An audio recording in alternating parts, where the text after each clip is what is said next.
नमस्कार दोस्तों, पाथफाइंडर के मॉडर्न इंडियन हिस्ट्री सीरीज में आप सभी का स्वागत है। मेरा नाम है डॉक्टर महिपाल सिंह राठौड़ और आज हम डिस्कस करेंगे इंडियन नेशनल आर्मी और सुभाष चंद्र बोस के बारे में। पिछले हिस्ट्री लेक्चर्स में खास करके L50 और L51 में मैंने आपको बताया था कि किस तरह से भारत में ब्रिटिश सरकार इंडियंस का सपोर्ट चाहती थी, भारतीय लोगों का सपोर्ट चाहती थी वर्ल्ड वॉर 2 में लड़ाई लड़ने के लिए, लेकिन ये सपोर्ट उन्हें मिल नहीं रहा था। उन्होंने जो ऑफर भारत के सामने, भारत के पॉलिटिकल पार्टीज के सामने, कांग्रेस के सामने बेसिकली रखे, वो कांग्रेस को एक्सेप्टेबल नहीं थे। लेकिन पैरेलल में आपको याद होगा कि सुभाष चंद्र बोस की एक अलग कहानी चल रही थी। याद है आपको, मैंने लेक्चर 50 में बताया था कि किस प्रकार से त्रिपुरी सेशन में सुभाष चंद्र बोस और गांधी के बीच में वैचारिक मतभेद हो गए थे, जिसके कारण सुभाष चंद्र बोस प्रेसिडेंट चुने जाने के बावजूद कांग्रेस छोड़ देते हैं। उसके बाद वो पैरेलली अपना फॉरवर्ड ब्लॉक बनाते हैं। 1940 में जो रामगढ़ कॉन्फ्रेंस होती है कांग्रेस की, वहां पर वो एक अपनी अलग कॉन्फ्रेंस करते हैं, एंटी कॉम्प्रोमाइज कॉन्फ्रेंस। तो इस तरह से सुभाष चंद्र बोस कांग्रेस से थोड़े अलग पथ पर जा रहे थे, लेकिन डिमांड उनकी भी वही थी कि भारत अंग्रेजी हुकूमत से आजाद हो, बस रास्ता उनका थोड़ा सा अलग था। तो जब कांग्रेस अपना इंडिविजुअल सत्याग्रह चला रही थी 1940 में, उस समय सुभाष चंद्र बोस ने अपना खुद का रेजिस्टेंस चालू करने की सोची। सुभाष बाबू ने आंदोलन चलाया कलकत्ता में हॉलवेल मॉन्यूमेंट को हटाने का। जेजी हॉलवेल का नाम अगर आपको याद हो, हमने शुरुआती लेक्चर्स में उनके बारे में पढ़ा था, बैटल ऑफ प्लासी के दौरान ब्लैक होल ऑफ कैलकाटा वाली घटना। तो उसकी याद में, जेजी हॉलवेल की याद में एक मॉन्यूमेंट था, इस मॉन्यूमेंट को हटाया जाए कलकत्ता से। इस डिमांड को लेकर बोस ने आंदोलन चलाना शुरू किया और इसीलिए अंग्रेजों ने बोस को पहले तो जेल में डाला, लेकिन बाद में उन्होंने जब भूख हड़ताल करी तो उसके बाद उन्हें घर में नजरबंद कर दिया गया और काफी महीनों तक ये घर में नजरबंद रहते हैं और उनके ऊपर बहुत स्ट्रिक्ट सर्वेलेंस रखी जा रही थी, क्योंकि अंग्रेजों को पूरी उम्मीद थी कि ये कोई बड़ा आंदोलन करेंगे। अब आगे बढ़े उससे पहले कुछ इंपॉर्टेंट जानकारियां। आप इस लेक्चर का PDF मेरे टेलीग्राम चैनल से डाउनलोड कर सकते हैं। मेरे जितने भी लेक्चर्स हैं उनकी अपडेट्स आपको इससे प्राप्त हो जाएगी। So do join the channel. Pathfinder के टेलीग्राम चैनल पर जितने भी लेक्चर्स पाथफाइंडर चैनल पर आते हैं उन सबकी अपडेट्स आपको प्राप्त होंगी। अगर आप मुझे अनअकैडमी ऐप पर फॉलो करेंगे तो आपको मेरे स्पेशल क्लासेस के नोटिफिकेशंस प्राप्त हो जाएंगे समय समय पर। तो अभी मेरी जो अगली स्पेशल क्लासेस आने वाली हैं वो NCERT पॉलिटी MCQs को हम कंटिन्यू करेंगे। अभी हम क्लास 11th के MCQs को कर रहे हैं। So do join this class on 28 and 29 December. In free classes के अलावा अनअकैडमी पर कुछ पेड क्लासेस भी होती हैं। यहां पर भी देश के बेस्ट एजुकेटर्स लाइव पढ़ाते हैं आपको। तो यूपीएससी की तैयारी आप एक शेड्यूल्ड तरीके से लाइव क्लासेस में डाउट सॉल्विंग के साथ साथ पढ़ना चाहते हैं तो आप इस कोर्स को अवेल कर सकते हैं, सब्सक्राइब कर सकते हैं। 2 तरह के सब्सक्रिप्शंस हैं, प्लस और आइकॉनिक में आपको 1-on-1 मेंटरिंग मिल जाती है, ये इसका एक एडेड बेनिफिट है। तो प्लस सब्सक्रिप्शन में आपको लाइव क्लासेस मिलेंगी और इसका सब्सक्रिप्शन 1 साल का आपको 50,000 नहीं 45,000 रुपीज कॉस्ट करेगा if you are using the code Mahipal. तो अगर आप महिपाल कोड का इस्तेमाल करेंगे, रेफरल कोड का, तो उसमें आपको क्लासेस ज्वाइन करते समय 10% डिस्काउंट डायरेक्टली मिल जाएगा। ये सभी कोर्सेज EMI पर भी उपलब्ध हैं, तो आपको पर मंथ 3,899 रुपीज ये अमाउंट पे करना है and you can get the subscription. 1 year plus subscription लेने पर आपको नोट्स और टेस्ट सीरीज पूरी तरह से फ्री मिलेंगे। याद रखिए, यहां पर मेंस और प्रीलिम्स दोनों की टेस्ट सीरीज है। भारत में कोई आपको मेंस टेस्ट सीरीज अवेलेबल नहीं करवाता, only Unacademy platform does that. Optional के भी कोर्सेज यहां पर उपलब्ध हैं और अगर आप ऑप्शनल और GS का कंबाइंड कोर्स लेते हैं तो आपको ये और ज्यादा मॉनिटरी बेनिफिट में आपको मिल जाएगा। You will get it for 55,000 rupees of course after applying this discount code. हमारे हर वेडनेसडे को नए बैचेस बनते हैं, तो जैसे ही आप सब्सक्रिप्शन लें, आप अगले हफ्ते को स्टार्ट होने वाले बैच को ज्वाइन कर सकते हैं। So the next batch starts from 29 December. Plus platform पर 29 दिसंबर से मेरा पोस्ट इंडिपेंडेंस हिस्ट्री का कोर्स आ रहा है। तो अगर आप मुझसे मॉडर्न हिस्ट्री पढ़ने के बाद पोस्ट इंडिपेंडेंस हिस्ट्री पढ़ना चाहते हैं, so you can join this course and इसका लिंक आपको नीचे पहले कमेंट में मिल जाएगा। तो अब आते हैं हम फिर से सुभाष चंद्र बोस की कहानी पर। तो जैसा कि मैंने आपको बताया कि सुभाष चंद्र बोस घर में नजरबंद थे और कुछ हफ्तों तक नजरबंद रहने के बाद, CID की लगातार सर्वेलेंस में रहने के बाद उन्हें समझ में आ गया कि मैं यहां पर भारत में रहकर ज्यादा कुछ कर नहीं सकता, क्योंकि एक तो कांग्रेस पार्टी में उनका इतना अच्छा संबंध अब नहीं था, दूसरे नेताओं से, ऑर्गेनाइजेशन से वो लगभग अलग हो चुके थे, और दूसरी तरफ अंग्रेज उन्हें कुछ करने नहीं दे रहे थे, उनके हाथ बंधे हुए थे, उन्हें हाउस अरेस्ट में रखा हुआ था। तो फाइनली सुभाष चंद्र बोस ने उस समय सोवियत और जर्मन इंटेलिजेंस दोनों से वार्ता करी, दोनों से बातचीत करी सीक्रेटली ऑफ कोर्स। और उस समय जर्मन इंटेलिजेंस ने उन्हें कहा कि आप वहां से देश छोड़कर एक बार सोवियत यूनियन और जर्मनी आइए। तो सुभाष चंद्र बोस, जो कि खुद सोवियत यूनियन के बहुत बड़े एडमायरर थे, he was a big fan of Soviet union, और उन्होंने वो देश पहले भी विजिट किया था 1930s में। नेहरू और बोस ये दोनों ही सोवियत यूनियन, जर्मनी, यूरोप के कई देशों में जाकर आ चुके थे। तो 17 जनवरी 1941 को फाइनली सुभाष चंद्र बोस अपना बहुत ही फेमस एस्केप करते हैं तो इतनी टाइट सिक्योरिटी में रहने के बावजूद उन्होंने अपना भेष बदला, एक पठान की जैसी उन्होंने वेशभूषा अपनाई और he escaped dressed as a Pathan, और अपने ही घर से वो निकल जाते हैं और ब्रिटिश ऑफिसर्स को चकमा दे देते हैं। जिस गाड़ी में वो गए थे और जिस घर से निकले थे, आज आप वहाँ देख सकते हैं, कलकत्ता में जाएं, कोलकाता में जाएं तो अब तो शहर का नाम ही चेंज हो गया है। So it is there as a museum today. और इसके बाद वो जाते हैं पेशावर। तो पेशावर अब पाकिस्तान में आ गया है, तो Peshawar is like a border city, उसके आगे अफगानिस्तान स्टार्ट हो जाता है कुछ ही किलोमीटर दूरी पर। तो उन्हें अल्टीमेटली सेंट्रल एशिया होते हुए कहाँ जाना था, उन्हें पहुंचना था सोवियत यूनियन, राइट, मॉस्को जाना था। तो वो यहाँ कलकत्ता से निकलते हैं, पहुंचते हैं पेशावर, उसके बाद अफगानिस्तान, सेंट्रल एशिया होते हुए वो यहाँ पहुंचे Italy, Germany, and ultimately he reached Moscow. तो पहुंचे, डायरेक्ट जाना मॉस्को था बट वाया जर्मनी इटली होते हुए गए थे। और यहाँ पर उन्होंने बॉर्डर क्रॉस किया तो अपना पठान वाला डिस्गाइज बनाए रखा, लंबी सी दाढ़ी उगा ली और साथ साथ में ऐसा बिहेव किया जैसे कि उन्हें ना तो कुछ सुनाई देता है ना ही बोल सकते हैं। He acted as a deaf and a dumb person, ताकि किसी को उन पर शक ना हो, वरना लोकल भाषाएं हर जगह बोलनी पड़ती है। तो बहुत सिंपल स्ट्रैटेजी थी कि गूंगे बहरे बनने का नाटक करो और आराम से आप बॉर्डर चेक पोस्ट पार कर लोगे। ऑफ कोर्स गलत पासपोर्ट, मतलब फर्जी पासपोर्ट वगैरह उन्हें सब प्रोवाइड करवा दिया गया था जर्मन इंटेलिजेंस के द्वारा। तो इस ग्रेट एस्केप के बाद जब वो फाइनली मॉस्को पहुंचते हैं, बहुत उम्मीदें लेकर मॉस्को पहुंचे थे, उन्हें लगा था सोवियत यूनियन जो कि दुनिया में वर्कर्स रेवोल्यूशन के बारे में बात करता है, कम्युनिस्ट क्रांति के बारे में बात करता है, तो वो डेफिनेटली भारत को भी अंग्रेजों के चंगुल से छुड़ाना चाहेगा। लेकिन वो जाकर वहां पर काफी हैरान होते हैं क्योंकि सोवियत यूनियन उस समय इतना रिस्पॉन्सिव नहीं था। सोवियत यूनियन ने उनकी मदद करने से आउटराइट मना नहीं किया, लेकिन मदद करने का कोई वादा भी नहीं किया। तो बोस वहां पर काफी डिसअपॉइंट हो जाते हैं, उन्हें समझ में नहीं आया कि अब क्या करना चाहिए। तो वो उसके बाद बर्लिन पहुंच जाते हैं कुछ ही दिनों बाद। तो बर्लिन में जहां पर हिटलर की सरकार थी, नाजी गवर्नमेंट इस वक्त जर्मनी में थी और तेजी से यूरोप में अपना दबदबा बना रही थी। अप्रैल 1941 याद कीजिए, जर्मनी काफी देशों पर अटैक करके उन्हें अपने कंट्रोल में ले चुका है। मेनली फ्रांस की मैं बात कर रहा हूँ, लो लाइन कंट्रीज की। तो नॉर्दर्न और वेस्टर्न यूरोप पूरा अब किसके कंट्रोल में है? It is under the control of Nazi Germany. तो वहां से उन्हें सपोर्ट की उम्मीद रही और यहां पर उन्हें रिस्पॉन्स भी काफी पॉजिटिव मिला। तो Soviet union, by the way, इन्होंने मना क्यों किया था? देखिए, सोवियत यूनियन जो है, याद कीजिए, अभी तक न्यूट्रल है। ये बात हो रही है अप्रैल 1941 की। ऑपरेशन बारबारोसा अभी स्टार्ट नहीं हुआ है। तो जर्मनी और सोवियत यूनियन दोनों ने आपस में एक दोस्ती का पैक्ट बना दिया था, याद है ना, मोलोटोव रिबेंट्रॉप पैक्ट, मैंने आपको बताया था पिछले क्लासेस में। तो इन दोनों ने आपस में एक समझौता कर रखा था कि हम दोनों एक दूसरे पर हमला नहीं करेंगे। तो यहां पर मेन लड़ाई जर्मनी वर्सेस यूके अभी चल रहा था ना। तो अभी यूएसए इस लड़ाई में शामिल हुआ है क्योंकि पर्ल हार्बर का अटैक होना बाकी है। वी आर इन अप्रैल 1941 और सोवियत यूनियन भी युद्ध में शामिल नहीं है। तो सोवियत यूनियन यही सोच रहा होगा कि क्यों बिना बात के हम ब्रिटिश को नाराज करें, हम तो युद्ध में है ही नहीं, बिना बात के ये हमारे खिलाफ हो जाएंगे। और अल्टीमेटली इनका ये डिसीजन इनकी नजर से देखो तो सही साबित हुआ क्योंकि 4 महीने बाद जर्मनी ने इन पर अटैक कर दिया एंड अल्टीमेटली सोवियत यूनियन और यूके एक ही साइड पर हो गए थे। खैर, तो जर्मनी में सुभाष चंद्र बोस जब पहुंचते हैं तो वहां पर इनका स्वागत काफी अच्छे से होता है, मतलब इनको अच्छा रिस्पांस दिया गया। टॉप लीडर्स इनसे मिलते हैं। Nazi special bureau for India एक इन्होंने बना रखा था नाजी गवर्नमेंट ने, उसमें इनको अटैच कर दिया जाता है। वहां पर अब ये कोऑर्डिनेशन वगैरह करते हैं। आज़ाद हिंद रेडियो चालू करते हैं यहाँ पर बर्लिन से और इस पर ये ब्रॉडकास्ट करते हैं और भारत के लोगों को अपना संदेश पहुंचाते हैं। तो इनका फेमस ओपनिंग लाइन हुआ करता था, आमी सुभाष बोलची, मैं सुभाष बोल रहा हूँ। तो इस तरह से वो रेडियो पर ब्रॉडकास्ट करके भारत के लोगों को आज़ादी की उम्मीद जगाते थे कि दुनिया के दूसरे देश जैसे कि जर्मनी, वो भी भारत की आज़ादी चाहते हैं। लेकिन जर्मनी में रहते हुए सुभाष केवल रेडियो चलाने के लिए नहीं आए थे। इनका असली मकसद था कि भारत की आज़ादी के लिए जर्मनी का सपोर्ट हासिल करना और हो सके तो जर्मनी की आर्मी की मदद से इंडिया पर, यानी कि ब्रिटिश इंडिया पर हमला कर देना ताकि ब्रिटिश सरकार वहां से भाग जाए। तो इसके लिए इन्होंने कई सीनियर नेताओं से बातचीत करी। तो हाइनरिक हिमलर से मिले। Himmler was like the right hand man of Hitler और खुद हिटलर से भी मुलाकात करते हैं। इस फोटो में आप देख सकते हैं सुभाष चंद्र बोस और हिटलर यहाँ पर हाथ मिलाते हुए। तो इन्होंने हिमलर से सपोर्ट मांगा। Himmler was the head of the SS. So SS was like the Nazi special forces कह लो, मतलब थोड़ा अभी समझाना मुश्किल है कि एसएस एग्जैक्टली क्या था, पर आप समझ सकते हो कि ये मिलिट्री यूनिफॉर्म में। तो Himmler was very powerful. Himmler बहुत शक्तिशाली व्यक्ति था। He was the right hand man of Hitler. तो इनसे इनके अच्छे संबंध भी हो गए थे उस समय।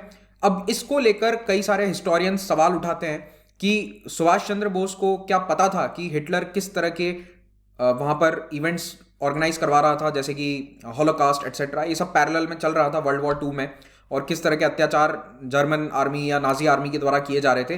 तो इन सब को जानने के बावजूद सुभाष चंद्र बोस ने हिटलर से हाथ क्यों मिलाया? तो इसको लेकर हिस्टोरियंस का मत डिवाइडेड है। हिस्टोरियंस के आज दिन तक लोग भी डिवाइडेड हैं। कई लोग कहते हैं कि ये सही स्ट्रैटेजी थी, आपको दुश्मन के दुश्मन से हाथ मिलाना पड़ता है। लेकिन कई लोग कहते हैं कि थोड़ा सा एथिकल और मॉरल वैल्यूज देखते हुए हिटलर से हाथ नहीं मिलाना चाहिए था या फिर हिटलर का सपोर्ट नहीं मांगना चाहिए था। एनीवेज, तो नाजी जर्मनी ने इनको सपोर्ट का पूरा आश्वासन दे दिया और एक फ्री इंडिया सेंटर की शुरुआत कर दी जाती है बर्लिन में। और कुछ सैनिक जो भारतीय मूल के थे और ब्रिटिश इंडियन आर्मी में लड़ रहे थे और जर्मनी ने उनको कैप्चर कर लिया था, प्रिजनर ऑफ वॉर बना लिया था, उन्हें बर्लिन लाकर सुभाष चंद्र बोस के अंडर रख दिया गया। तो इंडियन लीजन बनाया जाता है। इंडियन लीजन यानी कि भारतीय लोगों की एक छोटी सी सेना जिसमें लगभग 4-5 हजार सैनिक थे जो सभी युद्धबंदी थे। ये सभी एलाइड फोर्सेस के अफ्रीका या फिर यूरोप कैंपेन में युद्धबंदी बनाए गए थे। तो इनके माध्यम से पहली बार इंडियन लीजन बनता है। तो आप देख रहे हो एक तरह से आईएनए की शुरुआत करने के बीज यहां पर बो दिए गए थे। हालांकि ये आईएनए नहीं है, it was not a precursor, but हाँ आइडिया यहां से आ ही गया था और आईएनए भी पैरेलल में वहां स्टार्ट हो चुका था। अभी आईएनए की कहानी कुछ ही मिनट में हम जानेंगे। तो इंडियन लीजन बनाया गया था बर्लिन में।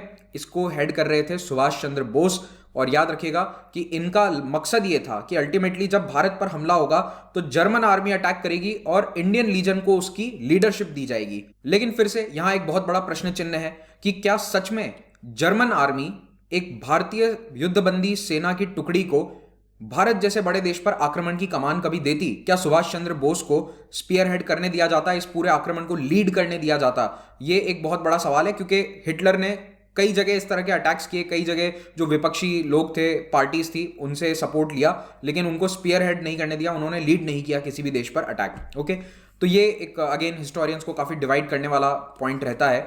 लेकिन जो भी हो, देखो कोशिश सुभाष चंद्र बोस पूरी कर रहे थे कि जर्मनी को ब्रिटेन से आजाद करवा दिया जाए। अब जैसे ही ये प्लानिंग अच्छी खासी चल रही थी, बीच में एक बहुत बड़ी घटना हो जाती है। जून 1941 में जर्मनी लॉन्च कर देता है ऑपरेशन बारबारोसा। तो पूरे वेस्टर्न यूरोप को अपने कंट्रोल में लेने के बाद अब ये सोवियत यूनियन पर अटैक करते हैं। तो इन्होंने अपना जो शांति समझौता वाला वो था वो सब तोड़ दिया, मोलोटोव रिबेंट्रोप पैक्ट तोड़ दिया जाता है and Germany attacks Soviet Union, the mighty Soviet Union. तो ऑपरेशन बारबारोसा इन्होंने शुरू किया। It was named after a 12th century king of Germany. और इस अटैक में पहले तो जर्मनी को बहुत बढ़त हासिल हो गई, बहुत तेजी से ये लोग सोवियत यूनियन में अंदर गए।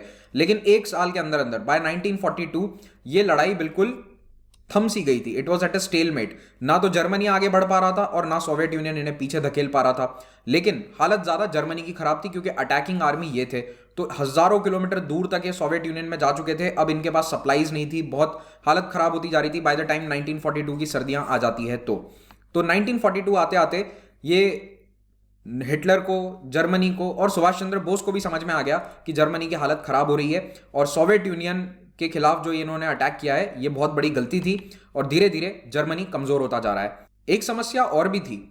सुभाष चंद्र बोस सोवियत यूनियन को काफी आइडियलाइज करते थे। उनके अनुसार सोवियत यूनियन एक बहुत अच्छा देश था, समाजवाद पर, सोशलिज्म, कम्युनिज्म के प्रिंसिपल्स पर बना देश था जो गरीबों के, वर्कर्स के हित में काम कर रहा है। तो ऐसे में वो काफी नाराज थे कि जर्मनी सोवियत यूनियन पर हमला क्यों कर रहा है। दूसरा रीजन ये भी है कि दोनों का आपस में दोस्ती का समझौता था और उस समझौते को तोड़ते हुए जर्मनी ने सोवियत यूनियन पर हमला किया था। तो देखो कहीं ना कहीं जब आप समझौते तोड़ते हो तो आपकी क्रेडिबिलिटी कम होती है। इसीलिए सुभाष चंद्र बोस को लगा कि आज ये मुझे वादा कर रहे हैं भारत पे हमले का, कल को नहीं करें, क्या पता भारत के ऊपर ये काबिज हो जाएं। कहीं ना कहीं उनके दिमाग में डेफिनेटली ये विचार आया होगा। This is my personal opinion. उन्होंने मतलब इसके बारे में कहीं लिखा नहीं था कुछ भी, ऑफ कोर्स पब्लिकली, बट हाँ जो उनके हिस्टोरियंस हैं उनके बारे में जो कई किताबें लिखी गई है वो डेफिनेटली इस फैक्ट को मेंशन करते हैं कि कहीं ना कहीं वो जर्मनी से इस बात से नाराज भी हुए थे। फिर उन्होंने हिटलर से एक मुलाकात करी मई 1942 में। तब हिटलर ने उन्हें इस तरह के संकेत दिए कि आपको हम यहां पर रख के एक बहुत बड़ा प्रोपेगेंडा बैटल जीत रहे हैं कि ब्रिटिश इंडिया का सबसे बड़ा नेता, one of the biggest political leaders of India, वो नाजी जर्मनी के साथ है। तो इससे कहीं ना कहीं दुनिया के सामने एक संदेश जा रहा था कि नाजी जर्मनी पॉलिटिक्स में डेमोक्रेसी को सपोर्ट करता है और ब्रिटिश जो है वो कॉलोनियल इंपीरियल पावर है, उनके खिलाफ देखो कैसे लोग स्ट्रगल कर रहे हैं। तो इस तरह का प्रोपेगेंडा जो है उसमें नाजी जर्मनी उनका थोड़ा इस्तेमाल भी कर रहा था। तो ऐसे में फाइनली सुभाष चंद्र बोस को लगता है कि समय आ गया है कि नाजी जर्मनी और हिटलर का साथ छोड़ना होगा and I have to look somewhere else for support. इसी समय पैरेलल में जापान, जो खुद जर्मनी का एक साथी था, ये दोनों एक्सिस पावर्स में शामिल थे, तो इन्होंने जापान से कम्युनिकेशन बना रखा था। जापान की सरकार इन्हें इनवाइट करती है 1943 की शुरुआत में कि आप एक काम करिए, जापान आ जाइए, क्योंकि अब एक और बहुत बड़ा डेवलपमेंट हो चुका था, पर्ल हार्बर का अटैक, जिसके कारण यूएस लड़ाई में कूद गया था और इससे जापान की इज्जत एकदम से बढ़ गई थी दुनिया में कि जापान इतना बड़ा हमला कर सकता है। और जापान क्या कर रहा था, साउथ ईस्ट एशिया में अपना दबदबा लगातार बढ़ा रहा था। तो यहां पर अब युद्ध में यूएस शामिल हो जाता है, इधर यूएसएसआर और यूके एक टीम में हो गए हैं, तो कहीं ना कहीं जर्मनी दोनों तरफ से घिरा हुआ है। तो सुभाष चंद्र बोस को लगा कि अब वक्त है जापान में जाकर, जो ज्योग्राफिकली थोड़ा भारत के ज्यादा नजदीक है, वहां से अपने एफर्ट्स को आगे बढ़ाया जाए। तो इसीलिए सुभाष चंद्र बोस एक सबमरीन में जाते हैं यहाँ से पूरा मैडागास्कर तक। यहाँ से एक जापानीज सबमरीन इनको ट्रांसफर ले लेती है अपने पास और उसके बाद ये पहुंच जाते हैं टोक्यो। तो ये वर्ल्ड वॉर टू का एकमात्र ऐसा सिविलियन ट्रांसफर है जिसमें किसी सिविलियन व्यक्ति को नेवी की सबमरीन्स में एक जहाज से दूसरे जहाज पर ट्रांसफर किया गया था। इसका वर्ल्ड वॉर टू में और कोई ऐसा दूसरा एग्जाम्पल नहीं है। तो कई महीनों की यात्रा के बाद, 3-4 महीनों की यात्रा के बाद ये बर्लिन से पहुंच जाते हैं टोक्यो। अब दुनिया में भी दो बड़े बदलाव हो चुके हैं जो मैं आपको बता चुका हूं। एक तो ये कि पर्ल हार्बर का अटैक जिसके कारण यूएस युद्ध में कूद चुका है और अब पूरा पलड़ा एलाइड्स के फेवर में है, क्योंकि सोवियत यूनियन, यूके, यूएसए ये सब एलाइज हैं और अब बचे हैं जर्मनी और मेनली जापान। ये दो बड़े बड़े पावर्स हैं। लेकिन फिर भी जापान की स्थिति अभी थोड़ी सी बेहतर थी, क्योंकि जापान ने साउथ ईस्ट एशिया में लगातार हमले करके अपना एरिया बढ़ाया था। मंचूरिया इनके कंट्रोल में था, ताइवान इनके कंट्रोल में था। अब ये अटैक कर रहे थे यहाँ पर डच ईस्ट इंडीज, ये डच कॉलोनी थी आज का जो इंडोनेशिया है। यहाँ पर French Indo China French colony, Burma जो कि ब्रिटिश कॉलोनी थी, मलया British colony, Singapore British colony, Thailand जो इंडिपेंडेंट था बट अगेन यूके के साथ ही था वो भी। तो इस तरह से जापान अपना एम्पायर लगातार बढ़ा रहा था। तो फरवरी 1942 आते आते सिंगापुर इनके कंट्रोल में आ चुका था। सिंगापुर बहुत इंपॉर्टेंट सिटी है, उसकी लोकेशन आप देखिए यहाँ पर at the tip of Malayan peninsula. पहले भी कई बार डिस्कस कर चुका हूं कि सिंगापुर का जो कैप्चर है वो जापान के लिए एक बहुत बड़ी जीत था और ब्रिटेन के लिए एक बहुत बड़ी मॉरल और साइकोलॉजिकल डिफीट। तो इसके बाद यहां पर सिंगापुर में इन्होंने एक बड़ा बेस ऑफ ऑपरेशन बना लिया था जापानीज ने, और कोशिश ये थी कि अल्टीमेटली बर्मा और भारत पर अटैक करना है। तो बर्मा पे तो इन्होंने कर लिया था लेकिन भारत पे नहीं कर पाए। तो देखिए 1942-43 में एक और चीज चल रही है, याद रखो, क्विट इंडिया मूवमेंट। तो देश में भी माहौल एकदम जबरदस्त है। अगस्त 1942 में याद होगा ना आपको, अगस्त क्रांति, क्विट इंडिया मूवमेंट शुरू हो चुका था। बंगाल में भयंकर अकाल और भुखमरी की स्थिति थी, लाखों लोग मारे जा रहे थे। तो देश का माहौल ऐसा हो चुका था कि अब अगर अटैक हो गया कहीं से, मतलब अगर दूसरी आर्मी आकर बंगाल पर अटैक कर देती है तो ब्रिटिश को यहां से छोड़कर जाना पड़ेगा। ऐसे माहौल में ब्रिटिश इंडियन गवर्नमेंट पूरी तरह से तैयारियां कर रही थी कि जापान का हमला कभी भी हो सकता है, और भारत के जो नेता हैं वो भी तैयारी में थे कि जापान हमला करेगा। और इनफैक्ट गांधी जी ने तो एक रैली में ये भी कह दिया था कि अब तो ये हालत हो चुकी है कि ब्रिटेन यहां से चला जाए, हमें तो जापानियों की गुलामी स्वीकार है, हम बाद में देख लेंगे, पहले तो जापान अगर हमला करे, ब्रिटिश अगर हमारा सपोर्ट मांगते हैं, हम सपोर्ट नहीं देंगे। तो ऐसे में जापान की जो बढ़ती ताकत है उससे एशिया उस वक्त घबरा रहा था। तो ये वो एक फोटोग्राफ है जिस सबमरीन पर सुभाष चंद्र बोस, यहां पर आप देख सकते हैं सुभाष चंद्र बोस जापान के सेलर्स के साथ बैठकर फोटो खिंचवा रहे हैं। तो अप्रैल 1943 में जिस वक्त सुभाष चंद्र बोस 2 साल बर्लिन रहने के बाद जापान पहुंचते हैं, तो अब जापान बहुत ही पावरफुल स्थिति में था। अब पूरे एशिया के मैप में देखिए, जितनी भी ब्लू टेरिटरीज हैं वो सभी जापान के कंट्रोल में थी बाय 1942। यहां पर उन्होंने आधा चाइना यानी कि बेसिकली मंचूरिया, यहां पर डच ईस्ट इंडीज, यहां पर French Indo China, Burma, Singapore, Malaysia, ये सब अपने कंट्रोल में ले लिया था। किसी भी वक्त ऑस्ट्रेलिया पर हमला कर सकते थे, किसी भी वक्त भारत पर हमला कर सकते थे। इनफैक्ट भारत में उन्होंने कई बार बम भी गिराए, कोलकाता, मद्रास, इन सभी शहरों पर उस समय बमबारी करी गई थी। अंडमान निकोबार तो जापान के कंट्रोल में कुछ सालों के लिए चला भी गया था। तो जब यहां पर पहुंचते हैं सुभाष चंद्र बोस, तो वो इंडियन नेशनल आर्मी तुरंत नहीं बनाते हैं, इसको समझिए। आईएनए पहले से बना हुआ था। ये बहुत ही इंपॉर्टेंट क्वेश्चन है एग्जाम पॉइंट ऑफ व्यू से कि आईएनए की स्थापना किसने करी थी। तो क्वेश्चन को हमेशा ध्यान से पढ़ना, ऑप्शंस को ध्यान से पढ़ना, आपको बेस्ट आंसर सिलेक्ट करना होगा। तो यहां पर आईएनए की कहानी क्या है, देखिए ये वाला एरिया सुभाष चंद्र बोस के वहां पहुंचने से पहले ही इनके कंट्रोल में आ चुका था। बाय 1942 सिंगापुर, मलेशिया, ये दोनों ही यानी कि सुभाष चंद्र बोस के आने से 1 साल पहले ही जापान के कंट्रोल में आ चुके थे। अब मलेशिया में, सिंगापुर में बहुत सारे भारतीय मूल के सैनिक थे जो ब्रिटिश इंडियन आर्मी के यहाँ पर बटालियन वगैरह थे, वो सब यहाँ पर युद्ध हार गए, तो कई लोगों को युद्ध बंदी बना लिया गया था। उन्हीं युद्ध बंदियों में से कुछ लोगों को जापानीज इंटेलिजेंस ऑफिसर्स ने रिक्रूट करने की कोशिश करी। तो जापान की जो इंटेलिजेंस ऑफिसर्स थे यानी कि बेसिकली आर्मी ऑफिसर्स थे, उन्होंने कोशिश करी कि एक ऐसी आर्मी बनाई जाए जो प्रिजनर ऑफ वॉर हैं। देखो, प्रिजनर ऑफ वॉर को रखना एक बहुत बड़ा काम, एक बहुत बड़ा ड्रेन ऑन रिसोर्सेज होता है। आपको उनके लिए जगह बनानी पड़ती है, प्रॉपर जेल बनानी पड़ती है कि कोई भाग ना जाए, बगावत ना कर दें, उनको खाना वाना खिलाना पड़ता है। तो वो अपने आप में आर्मी के लिए एक बहुत बड़ा टास्क है। उसकी बजाय अगर आप उन्हें तैयार कर लो कि तुम हमारे साथ लड़ाई लड़ो, तो ये बहुत बड़ा एडेड बेनिफिट होता है। तो जापान के इंटेलिजेंस ऑफिसर्स ने कुछ भारतीय सैनिकों से बात करी, उन्हें कहा कि देखो, आपके देश को आज़ाद करना है, आपके देश में क्विट इंडिया मूवमेंट चल रहा है, तो क्यों ना आप हमारे साथ लड़ाई लड़ो और अपने देश को आज़ाद करा लो। तो यहां पर इसके लिए कुछ भारतीय सैनिक तैयार भी हो गए। साथ ही साथ पॉलिटिकल लीडरशिप भी यहां पर तैयार होती है। किसकी? रास बिहारी बोस की। ये वही रास बिहारी बोस हैं जो आपको याद हो तो लॉर्ड हार्डिंग के ऊपर जो बॉम्बिंग करी गई थी, याद है? वाइस रॉय हार्डिंग के बग्घी पर बम फेंक दिया था किसी ने 1912 में। तो उस 1912 की बॉम्बिंग के बाद रास बिहारी बोस जो हैं ये जापान चले गए थे सज़ा से बचने के लिए, और जापान में ही रह रहे थे। वहीं पर इन्होंने शादी कर ली थी, जापानीज़ भाषा बोलने लग गए थे, मतलब आधे जापानी बन चुके थे ये। लेकिन भारत की आज़ादी के उस जुनून को नहीं भूले थे। तो रास बिहारी बोस ने टोक्यो में एक सोसाइटी बनाई थी, इंडियन इंडिपेंडेंस लीग। तो बोस केवल इकलौते व्यक्ति नहीं थे जो इसमें शामिल थे। रास बिहारी बोस और अन्य कई लोग जो भारतीय मूल के हैं, टोक्यो में, बैंकॉक में, सिंगापुर में रह रहे थे, उन सभी लोगों को इस इंडियन इंडिपेंडेंस लीग के साथ जोड़ा गया। और अब जब जापान इतना पावरफुल हो चुका था तो जापान गवर्नमेंट भी इन्हें सपोर्ट कर रही थी। जापान की गवर्नमेंट कह रही थी कि आप लोग जो है इस आर्मी को तैयार करो, यानी कि ये जो सिविलियंस हैं इन्हें कहा गया कि ये जो युद्धबंदी हैं इनसे आप बात कीजिए और इन्हें तैयार कीजिए कि ये लड़ाई के लिए तैयार हो जाएं।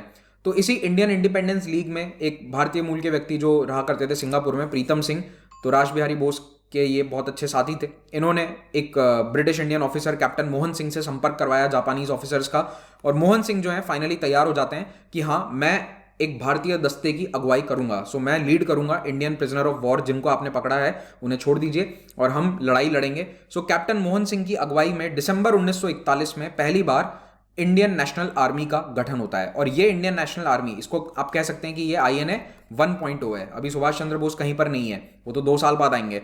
तो सुभाष चंद्र बोस नहीं थे, रास बिहारी बोस यहां पर थे और ये पॉलिटिकल लीडरशिप दे रहे थे। So this INA was working under Indian independence league. तो ये IIL एक तरह से आप समझ लो कि ये पॉलिटिकल एग्जीक्यूटिव का काम कर रही है और उसके अधीन आर्मी बनाई गई INA। 1942 की शुरुआत में ये इंडियन नेशनल आर्मी काफी सक्सेसफुल भी रही। सिंगापुर में जब ब्रिटिश आर्मी हार गई थी तो उस समय बहुत सारे युद्धबंदी इन्हें मिले थे। तो यहां पर मोहन सिंह ने 45,000 भारतीय सैनिकों को रिक्रूट कर लिया INA में, 45,000 ब्रिटिश इंडियन सोल्जर्स। तो ये फॉल ऑफ सिंगापुर के बाद होता है फरवरी 1942 में।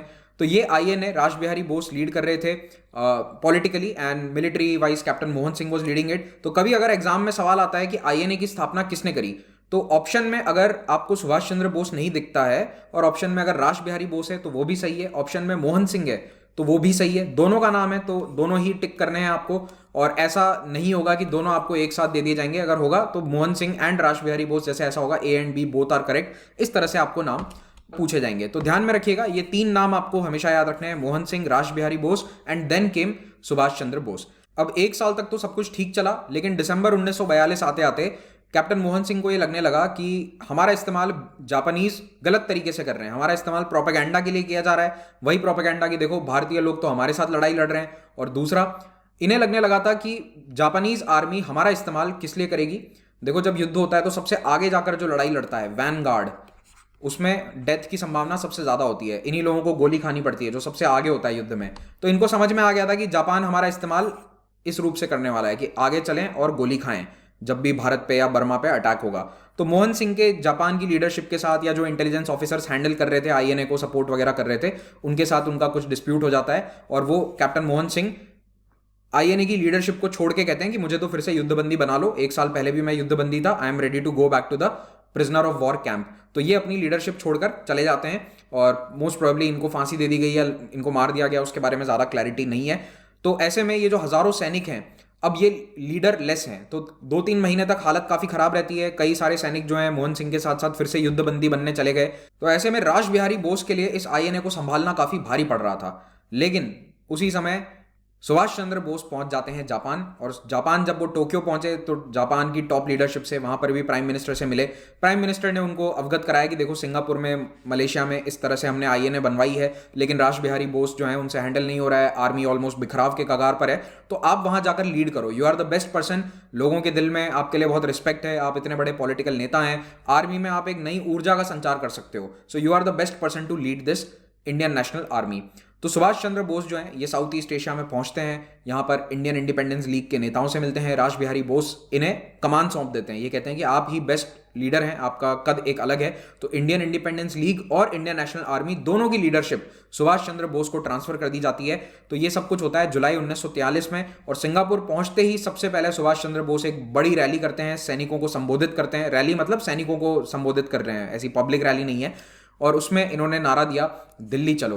तो इन्होंने कहा कि हमारा लक्ष्य ये है कि हमें दिल्ली आज़ाद करानी है, तो दिल्ली चलो। और इस तरह से जो बिखराव होने ही वाला था उस बिखराव को इन्होंने बचाया, और यहाँ पर INA की एक तरह से री एस्टैब्लिशमेंट होती है। So you can call this the Indian National army 2.0। Exam में कहीं लिख कर मत आ जाना 2.0 1.0, ये मैं आपको समझाने के लिए बता रहा हूँ वर्जन 1 वर्जन 2, क्योंकि आजकल आप लोग इस भाषा में ज़्यादा समझ पाते हैं। तो ये नया अपडेट आ गया है, ठीक है, सॉफ्टवेयर अपडेट मिल चुका है अब, और इस अपडेट के अंदर बहुत ज़बरदस्त ऊर्जा और पावर आ चुकी है बिकॉज ऑफ सुभाष चंद्र बोस।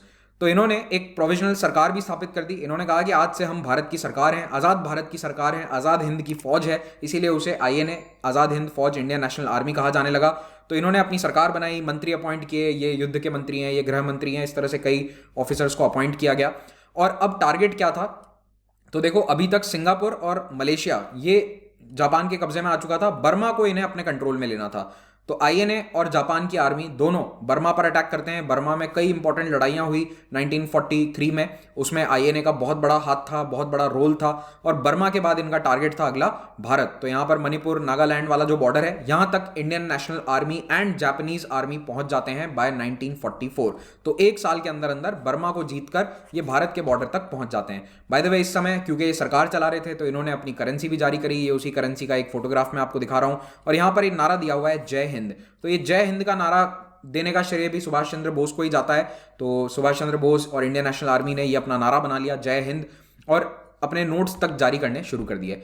इस सरकार को, आज़ाद भारत की सरकार को किसने रिकग्नाइज किया, तो देखिए मेनली जो जापान के ऑक्यूपाइड एरियाज थे वहां पर इस तरह की बहुत सारी सरकारें थी, उन्होंने रिकग्नाइज किया। End of course Germany, Japan, Italy, ये तीनों जो एक्सेस पावर्स थे इन्होंने तो रिकग्नाइज किया ही। क्रोएशिया ने भी किया था। फिर जो चाइना में भी इनकी एक नानजिंग में गवर्नमेंट चल रही थी, बर्मा की प्रोविजनल गवर्नमेंट जो अगेन जापानीज के अंडर में थी, मानचुको में एक पपेट कठपुतली सरकार थी जापान की, उसने भी रिकग्नाइज कर दिया, और जापान कंट्रोल्ड फिलीपींस। तो उस समय ज्यादातर एक्सेस पावर्स ने इस सरकार को भारत की सरकार माना। 1943 नवंबर में एक कॉन्फ्रेंस भी हुई थी जिसमें लगभग इन सभी देशों के जो हेड थे या जो भी गवर्नमेंट को लीड कर रहा था वो सभी शामिल हुए। उसमें सुभाष चंद्र बोस भी इस मीटिंग में हिस्सा लेते हैं, और इनका प्लान सबका यही था कि किस तरह से ब्रिटिश शासन को हटाकर यहाँ पर हमें अपने अपने इंडिपेंडेंट कंट्रीज बनाना है। तो इस तरह की ये मीटिंग कराई गई, ग्रेटर ईस्ट एशिया कॉन्फ्रेंस। अब ब्रिटिश कॉलोनियल पावर उस समय क्या कहते थे न्यूज़पेपर्स में, अपने प्रोपेगेंडा में, कि ये सभी जापान की कठपुतली हैं, these are all the puppets of Japanese. तो आप जापान की गुलामी क्यों स्वीकार करना चाह रहे हो, आप ब्रिटिशर्स के साथ लड़ो। भारत के लोगों को ये कहा जाता था कि आप अंग्रेजों के साथ लड़ाई लड़िए इस लड़ाई में, वरना जापानीज आके आपके साथ वो करेंगे जो इन्होंने चाइना में किया। क्योंकि जापान ने चाइना में जब अटैक किया था तो बहुत टॉर्चर, बहुत सारे रेप किए थे। आपने शायद नाम सुना होगा, there was an event called the rape of Nanjing. तो उस घटना में नानजिंग शहर जो है, बहुत बड़ा शहर है चाइना का, उसमें उन्होंने बहुत सारे कत्लेआम किए थे। Many women were raped and tortured. तो उस तरह की घटनाओं को काफी बढ़ा चढ़ाकर बताया गया कि जापानीज तो ऐसा करते हैं, तो ब्रिटिश हुकूमत ऐसी नहीं है। सुभाष चंद्र बोस ने इंडियन नेशनल आर्मी को एक प्रॉपर आर्मी के रूप में एस्टैब्लिश किया, उसमें कई सारी ब्रिगेड्स बनाई। और देखिए, चाहे कितने भी आइडियोलॉजिकल डिफरेंसेस रहे हों, लेकिन उन्होंने अपनी आर्मी ब्रिगेड्स के नाम क्या रखे, Subhash brigade, Gandhi brigade, Nehru brigade, और झांसी की रानी लक्ष्मीबाई के पीछे लक्ष्मी ब्रिगेड। तो ये महिला विंग थी, और इसको लीड करने वाली जो ऑफिसर थी उनका नाम भी कैप्टन लक्ष्मी स्वामीनाथन था। तो कई लोग ये समझते हैं कि उनके नाम के कारण वो लक्ष्मी ब्रिगेड है, जी नहीं, रानी ऑफ झांसी के नाम के कारण उसे लक्ष्मी ब्रिगेड कहा जाता है। And this is captain Lakshmi Swaminathan, जो आगे चलकर कैप्टन लक्ष्मी सहगल बन गई because she married an officer colonel Prem Sahgal. तो ये वो प्रेम सहगल भी हैं, वो भी इसी आईएनए में ही थे ऑफिसर। तो उन्होंने बाद में शादी कर ली थी और इसीलिए इनका सरनेम बाद में चेंज हो गया। कैप्टन लक्ष्मी सहगल का नाम कुछ लोगों ने शायद सुना होगा, अगर उन्होंने 2002 का प्रेसिडेंशियल इलेक्शन के बारे में पढ़ा है। तो डॉक्टर एपीजे अब्दुल कलाम के खिलाफ इन्होंने चुनाव लड़ा था। इस फोटो में आप देख सकते हैं आईएनए और उसके जो कुछ टॉप मिलिट्री लीडर्स थे।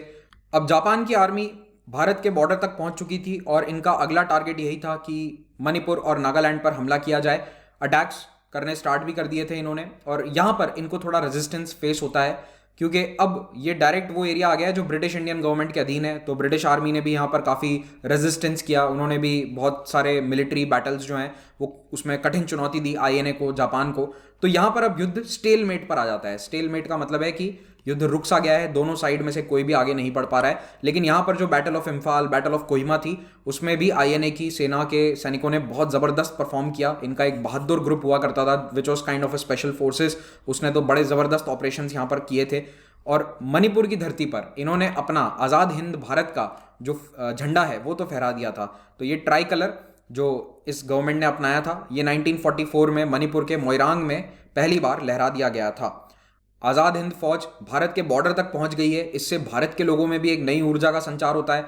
अभी तक सुभाष चंद्र बोस जो बर्लिन से रेडियो पर संदेश देते थे हजारों किलोमीटर दूर, अब वो केवल चंद किलोमीटर दूर भारत के बॉर्डर पर बैठे थे और वहां से वो रेडियो पर अनाउंसमेंट्स करते थे और भारत के लोगों को कहते थे कि बस हम आ ही रहे हैं, दिल्ली चलो का नारा बहुत फेमस हो गया था। और इन्हीं रेडियो ब्रॉडकास्ट के दौरान एक बार इन्होंने महात्मा गांधी को कहा देश के राष्ट्रपिता, तो फादर ऑफ द नेशन की उपाधि सुभाष चंद्र बोस ने इनको दी थी। तो आज चाहे आपको लोग बोस वर्सेस गांधी करवाते हो, पढ़ाते हो, मतलब पढ़ाते इन द सेंस कि भड़काते हो, तो Bose versus Gandhi was just an ideological battle, it was not a very political battle. तो इनफैक्ट सुभाष चंद्र बोस ने खुद इन्हें राष्ट्रपिता कहकर संबोधित किया था और कहा था कि आप हमें आशीर्वाद दीजिए, आपके आशीर्वाद से ही हमारी आज़ाद हिंद फौज जो है ये दिल्ली तक पहुंचेगी। और इसके बाद लड़ाई जो है मैंने आपको बताया स्टेलमेट में जा चुकी है। पैरेलल में अंडमान निकोबार आइलैंड्स ये जापान के कंट्रोल में आ गए थे और ये जापान और आईएनए के इतिहास में एक काला अध्याय के रूप में देखा जाता है, क्योंकि जापानीज ने जब अंडमान निकोबार अपने कंट्रोल में लिया, इंडिया के लीडर्स को कहा कि हम तो यहां पर केवल मिलिट्री कंट्रोल बनाए रखेंगे, बाकी सिविलियन गवर्नमेंट का काम आप देख लो। तो आज़ाद हिंद फौज के ही लेफ्टिनेंट कर्नल एडी लोंगनाथन जो है ये यहां पर गवर्नर जनरल बनाए जाते हैं। लेकिन होता क्या है कि जापान अपनी हरकतों से बाज नहीं आता। जापान की आर्मी ने डेफिनेटली वर्ल्ड वॉर टू में बहुत सारे वॉर क्राइम्स किए थे, सभी ने किए थे, every country was part of war crimes, सभी ने कुछ ना कुछ वॉर क्राइम्स किए थे, पर जापान के वॉर क्राइम थोड़े अलग लेवल पर थे। तो यहां पर भी इन्होंने इन आइलैंड्स में कई लोगों को टॉर्चर किया, क्योंकि लोग जापान की गुलामी भी नहीं चाहते थे, ये एक सच्चाई है। और कहने को इन्होंने भारतीय व्यक्ति को अपॉइंट कर दिया था गवर्नर जनरल, लेकिन इनके हाथ में कुछ असली पावर नहीं थी। बाय द वे इन्होंने आइलैंड्स का नाम भी चेंज कर दिया था कुछ समय के लिए, शहीद और स्वराज आइलैंड ये कहने लगे थे अंडमान निकोबार आइलैंड को। लेकिन जापान की जो नेवी है वो पूरी तरह से यहाँ कंट्रोल में थी। इनफैक्ट इंडियन इंडिपेंडेंस लीग के खुद के जो लीडर थे लोकल, डॉक्टर दीवान सिंह, उनको तो टॉर्चर करके सेल्यूलर जेल में मार दिया गया था। सुभाष चंद्र बोस खुद एक बार अंडमान निकोबार आइलैंड आए थे 1944 में, और उस समय वो जापानियों की इन टॉर्चर को, एट्रोसिटीज को बिल्कुल नहीं देख पाए, उनसे सब कुछ छुपा लिया गया। मतलब उनको ऐसी जगहों पर ले जाया गया जहां पर सब कुछ अच्छा था, बढ़िया था। सेल्यूलर जेल में एक्चुअली में क्या हो रहा था ये बोस से भी छुपाया गया। लेकिन लेफ्टिनेंट कर्नल लोंगनाथन को ये पता चल गया और उन्होंने सुभाष चंद्र बोस को बताने की कोशिश भी करी, और बोस जो है वो ज़्यादा इसमें कुछ कर नहीं पाए, तो उन्होंने रिजाइन कर दिया। So he resigned and he went back to Burma. तो यहाँ पर अंडमान निकोबार द्वीप में जापानीज कंट्रोल के समय में कई अत्याचार हुए, कई तरह के टॉर्चर हुए थे। So it was not a very happy time for the Indian people of Andaman and Nicobar. तो थोड़ा सा यहाँ पर कुछ लोगों का शायद विश्वास डगमगाया होगा कि कहीं ऐसी स्थिति पूरे भारत की ना हो जाए। अब साल 1945 आते आते जापान की खुद की हालत थोड़ी सी कमजोर हो गई थी, कारण यूएसए जो पर्ल हार्बर अटैक के बाद युद्ध में शामिल हुआ था, टेक्निकली 1942 की शुरुआत में यूएस आर्मी आई थी युद्ध में, लेकिन यूएस ने 2 साल 3 साल की कड़ी मेहनत के बाद पैसिफिक में छोटे छोटे आइलैंड्स को अपने कंट्रोल में लेते हुए हर आइलैंड पे इन्होंने हजारों सैनिक गंवाए, लेकिन अल्टीमेटली ये सारे आइलैंड्स इन्होंने जापान के कब्जे से मुक्त कराए और ये पहुंच गए बिल्कुल जापान के नज़दीक। और 1945 की शुरुआत से इनके बॉम्बर एयरक्राफ्ट जापान पर डेली बमबारी करने शुरू कर देते हैं। तो जापान जो कि अभी तक बॉम्बर एयरक्राफ्ट की रेंज से पूरी तरह दूर था, क्योंकि हवाई नज़दीकी वो प्लेस थी जहां से बॉम्ब गिराने आप जा सकते हो, और ये बहुत दूर है। मैप में आपको छोटा लग रहा है लेकिन ये बहुत बड़ा डिस्टेंस है। उस समय एयरक्राफ्ट इतना दूर फ्लाई नहीं कर सकते थे कंटिन्यूसली, मतलब जा सकते हैं लेकिन फिर वापस नहीं आ सकते। तो अब जाकर फाइनली वो यहां तक पहुंच गया है, यूएसए इन आइलैंड्स को कंट्रोल कर चुका है, इयोजीमा जैसे। तो यहां से वो बड़ी आसानी से जापान पर, मेन लैंड पर बम गिरा सकता था। तो जापान पर अब बमबारी होनी शुरू होती है। टोक्यो में इतने बम गिराए गए कि जिसमें लाखों लोगों की डेथ हो जाती है। तो जापान खुद कमजोर हो रहा है, तो अब सेंटर कमजोर हो रहा है, तो इन एरियाज की हालत भी थोड़ी खराब ही होगी। यहां पर आर्मी को सपोर्ट नहीं मिल पा रहा, भोजन, राशन, बंदूक, हथियार सब कुछ कम है, और अब जापान की आर्मी रिट्रीट करना शुरू कर देती है। तो जापान खुद बर्मा से पीछे हटना शुरू हो जाता है और आईएनए को उनके दम पर छोड़ दिया गया। आपको जो करना है आप करो, ना तो हम आपको मिलिट्री सहायता दे सकते हैं और ना ही खाने पीने का कुछ सामान दे सकते हैं। आईएनए के सैनिक वहां पर भूखे रहने लग गए। ऐसे में कई सैनिकों ने ब्रिटिश आर्मी को सरेंडर कर दिया, उन्होंने अपने आप को सरेंडर किया, क्योंकि उनकी हालत ऐसी हो चुकी थी कि भुखमरी के हालात थे आईएनए की आर्मी के कई टुकड़ियों में। और इम्फाल और कोहिमा की जो लड़ाइयाँ हैं इसमें अल्टीमेटली ब्रिटिश की जीत होती है, तो ये शहर आईएनए के कब्जे में नहीं जा पाते हैं। So the Japanese plus INA invasion was stopped right at the border of India. Imphal Kohima शहर जो हैं वो इनके कंट्रोल में नहीं जा पाते, और यहाँ से अब ब्रिटिश आर्मी इनके खिलाफ ऑपरेशन शुरू करती है। तो यहाँ पर अब कई सारे आईएनए के सोल्जर्स जो एक्चुअली में पुराने ब्रिटिश इंडियन आर्मी के सोल्जर्स हैं, वो सब अब फिर से युद्धबंदी बन जाते हैं, they become prisoners of war. अगस्त के महीने में हिरोशिमा और नागासाकी पर परमाणु बम गिराए जाते हैं, लाखों लोगों की मृत्यु हुई। जापान ने उसके बाद घुटने टेक दिए। तो 18 अगस्त को, जब जापान ऑलरेडी सरेंडर कर चुका था, 15 अगस्त को ऑफिशियली सरेंडर कर दिया था जापान ने, तो 18 अगस्त को सुभाष चंद्र बोस यहाँ से एक प्लेन में जा रहे थे ताइवान से टोक्यो, और ताइवान में इनका प्लेन क्रैश हो जाता है। अब इस प्लेन क्रैश को लेकर बहुत सारे आकलन हैं। कोई कहता है प्लेन क्रैश हुआ लेकिन सुभाष चंद्र बोस जिंदा बच गए, उन्होंने कोई और मतलब रूप धारण कर लिया, कोई और आइडेंटिटी अज्यूम कर ली, उसके बाद वो जापान में रहे 20 साल 30 साल। कोई कहता है कि वो भारत में रह रहे थे, पता नहीं कौन से बाबा थे, मौनी बाबा या सम नेम ही हैड, तो उस नाम से वो भारत में रह रहे थे। मतलब there are various conspiracy theories about it, और भारत सरकार ने भी इस पर बहुत ज़्यादा स्थिति स्पष्ट नहीं करी है। एक बाद में खोसला कमीशन बिठाया गया था इस पूरी घटना की जांच के लिए, लेकिन देखो 40 साल पहले युद्ध की स्थिति थी, जापान ने उसी समय सरेंडर किया था, तो इतनी इन्फॉर्मेशन भी अवेलेबल नहीं थी। बस इन्फॉर्मेशन हमारे पास जो देश में पहुंची थी वो यही थी कि एक प्लेन था जिसमें कई सीनियर जापानीज मिलिट्री ऑफिसर्स और सुभाष चंद्र बोस ट्रैवल कर रहे थे, टोक्यो जा रहे थे, और ताइवान में इनका प्लेन क्रैश हो जाता है, और यहाँ पर सभी लोग जो प्लेन में थे एवरीबडी डाइड। तो इसी के साथ आईएनए पूरी तरह से खत्म हो जाती है, और सुभाष चंद्र बोस की कहानी भी मतलब हमारे पॉइंट ऑफ व्यू से तो यहाँ पर खत्म हो जाती है। 1992 में तत्कालीन भारत सरकार ने यह निर्णय लिया कि सुभाष चंद्र बोस को भारत रत्न से सम्मानित किया जाएगा, लेकिन इस पर एक बहुत बड़ा बवाल मच गया। कारण सरकार ने अपने नोटिफिकेशन में ये कहा था कि इन्हें मरणोपरांत पोस्थ्यूमस भारत रत्न दिया जा रहा है। तो लोगों ने कोर्ट में याचिकाएं दायर कर दी कि पहले ये तो साबित करो कि सुभाष चंद्र बोस मर चुके हैं, फिर आप उन्हें भारत रत्न दो। दूसरी कंट्रोवर्सी ये थी कि भारत रत्न की स्थापना हुई थी 1954 में, तो अब अगर आप 1954 से पहले मारे गए लोगों को भारत रत्न दे रहे हैं तो फिर कल को डिमांड आएगी बाल गंगाधर तिलक को दीजिए, स्वामी विवेकानंद को दीजिए, राजा जी को दीजिए। मतलब इतने सारे बड़े बड़े नेता हैं, फ्रीडम फाइटर्स हैं, बहुत महान हस्तियां हैं, और कहाँ पे जाकर आप रुकेंगे? भाई आपने 1945 में सुभाष चंद्र बोस की डेथ हुई, उन्हें दे दिया, फिर तो आप तिलक को भी दे सकते हैं, फिर आप थोड़ा सा और पीछे जाइए, मंगल पांडे को भी दे दीजिए। तो टेक्निकली एवरीबडी डिजर्व। मैं ये नहीं कह रहा कि इनका योगदान कुछ कम है, लेकिन आप समझिए इस बात को कि ये अवार्ड इंडिपेंडेंट इंडिया में स्टार्ट किया गया था, ठीक है। और कई लोग तो मेरा मानना है कि भारत रत्न से परे हैं, they are over and above Bharat Ratna. अब आज आप मंगल पांडे को भारत रत्न दे या ना दे, उससे क्या फर्क पड़ता है? हमारे लिए वो महान क्रांतिकारी सेनानी थे और रहेंगे। Bharat Ratna does not diminish और increase his stature, in fact award की गरिमा बढ़ जाएगी। तो वही आर्ग्यूमेंट सुभाष चंद्र बोस के लिए भी उस समय कई लोगों ने कोर्ट के सामने भी रखा, सरकार के सामने भी रखा। तो काफी कंट्रोवर्शियल उस समय स्थिति हो गई थी, और अल्टीमेटली ऑफिशियली ये अवार्ड कभी दिया नहीं गया। मतलब अनाउंस कर दिया था उन्होंने, लेकिन फिर इसको मतलब प्रेसिडेंट की तरफ से जो अवार्ड दिया जाता है, मतलब वो प्लाक वगैरह जो होता है सब, वो कभी भी जारी नहीं किया गया। तो ये भी एक अपने आप में कंट्रोवर्सी थी। हालांकि इसका एग्जाम में आपसे कभी कोई पूछने वाला नहीं है। हाँ, ये जरूर देख लेना कि वो पॉस्थ्यूमस स्टेटस और उसको लेकर एक डिबेट चला था, तो आपसे ऐसे में या फिर एथिक्स के आंसर में ये पूछा जा सकता है इस एंगल से कि क्या आपको लगता है कि भारत रत्न या भारत के जो दूसरे सिविलियन अवार्ड्स हैं, should they be given to people who died before 1947 और before the republic was established in 1950? क्या कट ऑफ डेट होनी चाहिए? इस तरह का कुछ एथिक्स से या फिर ऐसे राइटिंग पॉइंट ऑफ व्यू से क्वेश्चन आपसे पूछा जा सकता है। अब एक घटना और है जो आपको ध्यान में रखनी है, आईएनए ट्रायल्स। तो देखिए, सुभाष चंद्र बोस की तो मृत्यु हो गई, लेकिन जो आईएनए के सीनियर लीडर्स थे उनमें से कई फिर से ब्रिटिश इंडियन आर्मी के युद्धबंदी बन गए, और वो लोग खुद ब्रिटिश ऑफिसर्स थे। तो ब्रिटिश आर्मी ने उनके प्रति बहुत ही सख्त रवैया अपनाया, उनको सबसे पहले जेल में डाला और कहा कि तुमने तो देशद्रोह किया है, राजद्रोह। उस समय देशद्रोह नहीं होता था, राजद्रोह होता था, क्योंकि राजा था।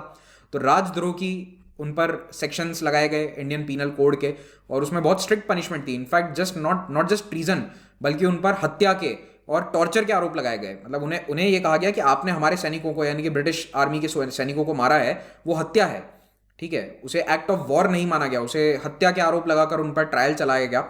अब इससे लोग काफ़ी नाराज़ हो गए। ये ट्रायल्स हो रहे थे दिल्ली के लाल किले में, ये बात है 1945 के एंड की, एंड बाय द टाइम 1946 अप्रैल के आसपास इसका फैसला आता है। तो अब यहाँ पर देश के कई बड़े नेता इनके बचाव के लिए आते हैं। बड़े बड़े जो लॉयर्स थे, पॉलिटिकल लीडर्स थे, जवाहरलाल नेहरू, भूला भाई देसाई, के.एन. काटजू, आसिफ अली, तेज बहादुर सप्रू, ये सब आते हैं इन ऑफिसर्स का केस लड़ने के लिए। तो 3 फेमस और सीनियर ऑफिसर्स थे। These were one of the most senior officers, these were few of the senior most officers of INA. Colonel Prem Sahgal, again जिन्होंने लक्ष्मी स्वामीनाथन जी से शादी करी थी, major general Shahnawaz Khan and colonel Gurbaksh Singh. तो इन तीनों के खिलाफ, और भी कुछ ऑफिसर्स थे, इनके खिलाफ ये ट्रायल्स चलाए जा रहे थे। पर क्योंकि ये लीडरशिप रोल्स में थे, ये सबसे सीनियर मोस्ट रोल में थे, तो इन पर ये आरोप लगाए गए कि आपने अपने सैनिकों को ऑर्डर किया कि हत्या करो, टॉर्चर करो। तो ये सारे आरोप जब इन पर लगाए गए तो देश में एक माहौल गर्म हो जाता है कि ये तो हमारी आज़ादी के लिए लड़ रहे थे और इन पर इस तरह के आरोप क्यों लगाए जा रहे हैं। तो भारत में इसको लेकर काफ़ी भावनाएं गर्म हो रही थी लोगों की। तो ब्रिटिश हुकूमत जो है, उन्होंने टाइम रहते समझ लिया कि देखो अगले साल तो वैसे भी आज़ादी देनी है, 1-2 साल में आज़ादी मिलनी तय है, तो क्यों बिना बात के लोगों को नाराज़ करना है। ऊपर से ऑर्डर आया ब्रिटिश गवर्नमेंट को कि इनको सजा दे दो, लेकिन फिर इनकी सजा को कम्यूट कर दो, तो इनके मौत की सजा नहीं मिलेगी, मतलब कुछ साल ये जेल में रहेंगे max to max, and then इनको छोड़ दिया जाए। तो इस तरह से इनके सेंटेंसेस को कम्यूट कर दिया गया, इन्हें दोषी करार दिया, लेकिन बाद में इनके सेंटेंस को कम्यूट कर दिया जाता है। कुछ साल पहले इस पर एक फिल्म भी बनी थी, समय हो तो देख लीजिएगा, मतलब देखो तो अच्छी फिल्म ही देखो जिसमें हिस्ट्री भी सीखने को मिले। तो राग देश नाम से एक फिल्म आई थी, काफी अच्छी फिल्म है, it's about the INA trials. Okay, और इसी के पैरेलल में एक और घटना होती है रिन म्यूटिनी, जिसके बारे में मैं आपको नेक्स्ट क्लास में बताऊंगा। तो रॉयल इंडियन नेवी की जो म्यूटिनी है उसको हम पढ़ेंगे। अब जापान के आक्रमण से दक्षिण पूर्व एशिया को एक फायदा होता है। फायदा यह कि जापान के अटैक के बाद ज्यादातर कंट्रीज अपनी आजादी ले लेते हैं। फ्रेंच इंडो चाइना आजाद हो जाता है, इंडोनेशिया आजाद हो जाता है, मलेशिया आजाद हो जाता है, सिंगापुर आजाद हो जाता है, थाईलैंड तो आज़ाद ही था, बर्मा और भारत ये भी आज़ाद हो जाते हैं। तो खैर इनमें तो दूसरे कारण भी हैं, बट मोस्टली जापान का जो अटैक है दैट इज़ द रीज़न कि ये सभी देश दक्षिण पूर्व एशिया के, जिनको आज हम ASEAN, most of these are members of ASEAN, तो ये सारे आसियान कंट्रीज जो हैं इन पर जापान ने हमला किया, कई लोग मारे भी गए, लेकिन इनको इंडिपेंडेंस मिल गई। तो ये एक छोटा सा बेनिफिट, छोटा क्या बड़ा बेनिफिट इन्हें मिल जाता है। तो ये था आज का लेक्चर। अब जाने से पहले मेरी कुछ रिक्वेस्ट है। पहला, चैनल को सब्सक्राइब जरूर करिए। अभी भी आधे लोग हमारे चैनल के व्यूअर्स जो हैं वो चैनल को सब्सक्राइब करके नहीं देखते हैं, वो वीडियोस ऐसे ही देख रहे हैं, वो डेटा हमें पता चल जाता है यूट्यूब से। तो देखिए सब्सक्राइब कीजिए, उससे क्या होगा कि चैनल ज़्यादा से ज़्यादा रेकमेंड होगा। आप वीडियो को लाइक करेंगे तो भी रेकमेंड करता है, यूट्यूब का एल्गोरिदम कुछ इसी तरह का है। और हमारा टारगेट ये है, मेरा टारगेट ये है कि ये वाली लेक्चर सीरीज ना केवल एस्पिरेंट्स तक बल्कि देश के हर नागरिक तक पहुंचे। देश के हर आम नागरिक को पता होना चाहिए कि हमारे देश की आज़ादी की कहानी क्या थी, ठीक है, the real story of India's independence without any political biases और व्हाटएवर। तो इसलिए इस चैनल को ज़्यादा से ज़्यादा सब्सक्राइब करो, लोगों को इसके बारे में बताओ और अगले लेक्चर का इंतज़ार करो। कल आपको लेक्चर मिल जाएगा। अभी हमारा जो अनअकैडमी का सब्सक्रिप्शन है, आइकॉनिक सब्सक्रिप्शन, उसके बारे में यहाँ पर आपको कुछ डिटेल्स दिखेंगी, तो you can join the live mentoring platform. और याद रखिए सभी सब्सक्रिप्शन आप EMI ऑफर पर भी अवेल कर सकते हैं। हमारी फ्री टेस्ट सीरीज का भी फायदा उठाइए। कहीं पर भी आपसे अनलॉक कोड मांगा जाता है, you can use my code Mahipal to unlock the free content. UPSC combat होता है हर रविवार को 11 बजे, इसमें हिस्सा लेकर आप स्कॉलरशिप जीत सकते हैं। ये सारे सब्सक्रिप्शन आपको फ्री में अवेल हो जाएंगे। Thank you so much and have a great day. जय हिंद।